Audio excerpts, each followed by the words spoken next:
My name is Jones Baldad, and this is for Tech 120. Could you state your name, where you're from, and what you're studying at Purdue?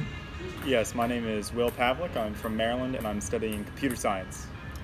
Okay, describe to me how you injured yourself in a lab session.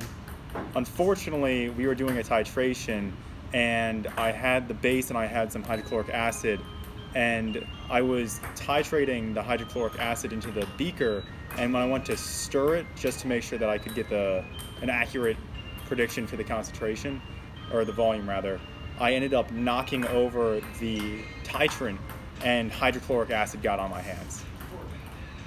And unfortunately, that meant I had to go for a eye washing station / shower station, but on the way there, I knocked over some beakers and stepped on glass. So overall, it just wasn't a good situation for myself or the lab room. Okay, what hazards or precautions do you believe are present while working in a lab? You're going to see a lot of hazards with the chemicals that are being used and the instruments.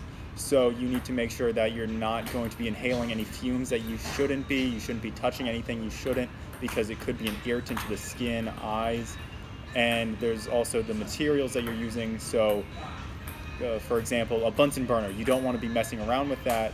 And that's why there are some precautions like making sure that you read all the instructions before you use materials, making sure there's a TA in the lab room, just because you want to make sure everything that could be going properly is, and anything that can be avoided will be, with the proper supervision. Finally, how do you think Purdue can encourage and improve lab safety within the classroom?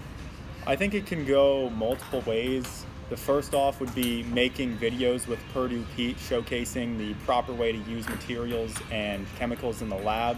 This could be a fun way just to make sure that it's more Purdue oriented, but also showcase the exact ways that we can mimic what they're doing.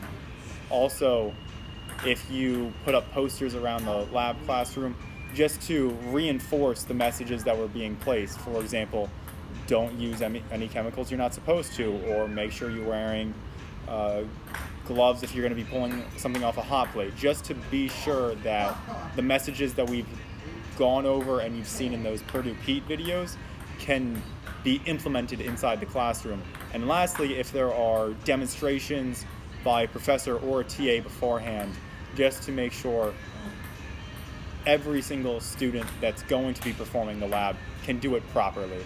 And that means not only reading instructions, but also doing and mimicking the proper way to do it. Thank you for your time.